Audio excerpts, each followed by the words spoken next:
Hey man, old Skeeter wanna be talking to you.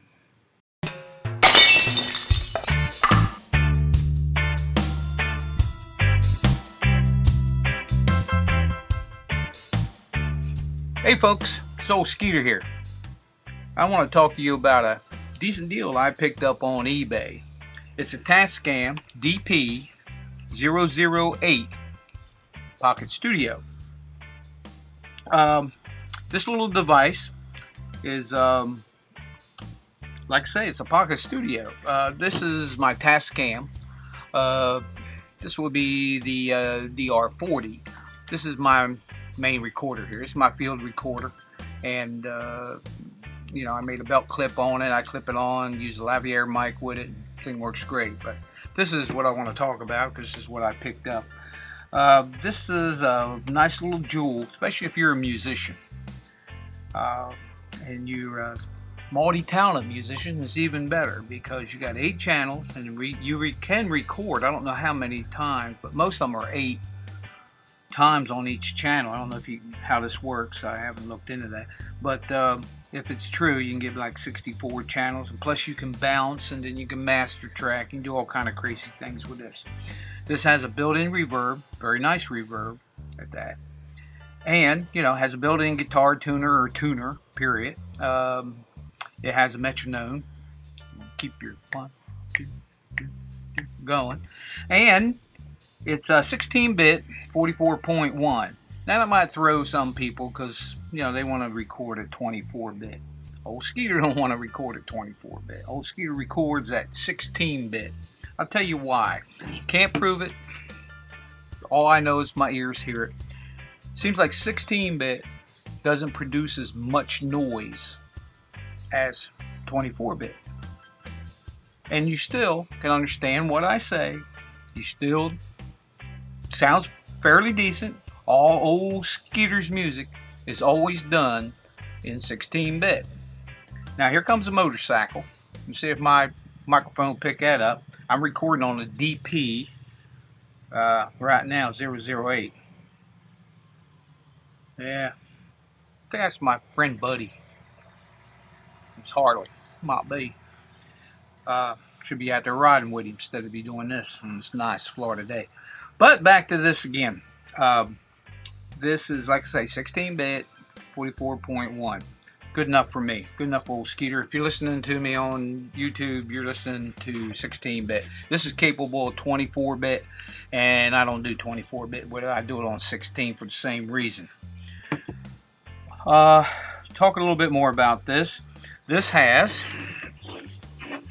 2 XLR inputs, has 2 1/4-inch phone jack inputs. It has a 1/4-inch foot switch in, so you can punch in, punch out your recording.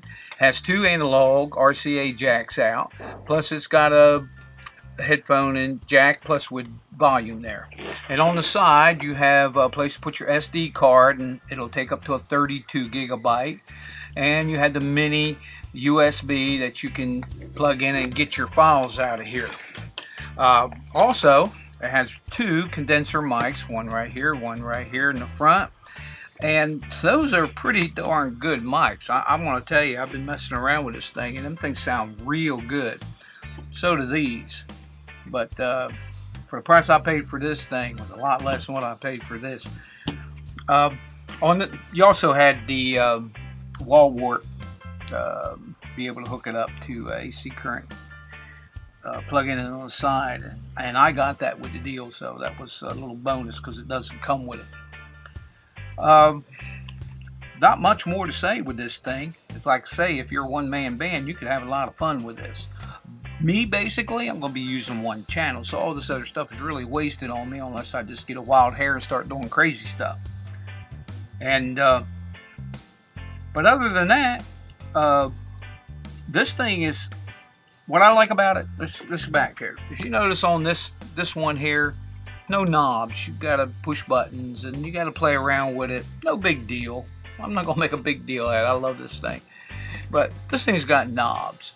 And old Skeeter, it isn't called old Skeeter for nothing. I'm an old man, and I like these knobs. You know, I can turn the volume up and down. I can turn the master trim up and down. Everything. You know, I want a little reverb, play with it. I want a pan. You know, it's knobs. Knobs are nice. I like knobs. It's got a nice big spinning knob here. That works when you're using the menu and so forth. It makes that quick and everything. This is a quick and down and dirty unit. It works nice. It didn't take me long to sit down and look at it, and boom, and I got it working. It's plugged in. It's using it right now. I'm doing it with this deal. I'm using a cheap shotgun mic. That's my cheap mic. Sooner or later I'll buy an expensive mic, but right now it seems like I'm buying this recorder, but I'll be getting something here. So this will be old Skeeter down here in the sand pile, just giving you a little heads up on this little Tascam DR-40 Pocket Studio. I like it, you know. I think I'm going to be using it. So this will be my field recorder. Now, I do want the Tascam field recorder. I don't remember the model number, but it's right here. That's the one I want. So, till then, that's a $500-ish type deal. And old Skeeter, he's frugal. Cheap might be the better word for it. But, you know, save up my coins. Maybe I'll pick me up one of those. They go in the bag. They're real nice to have. If that's the case, I'll probably get rid of both of these or something like that. I don't really get rid of anything. My wife will tell you that. Mrs. Skeeter knows that I don't get rid of much. But, right back to it again. This will be old Skeeter down here, Jamaica man. Jamaica man. Y'all have yourself a fine, fine summer. We're going to have a hot one down here, I think. It'll be old Skeeter. You be gone. I think I'll turn this off first.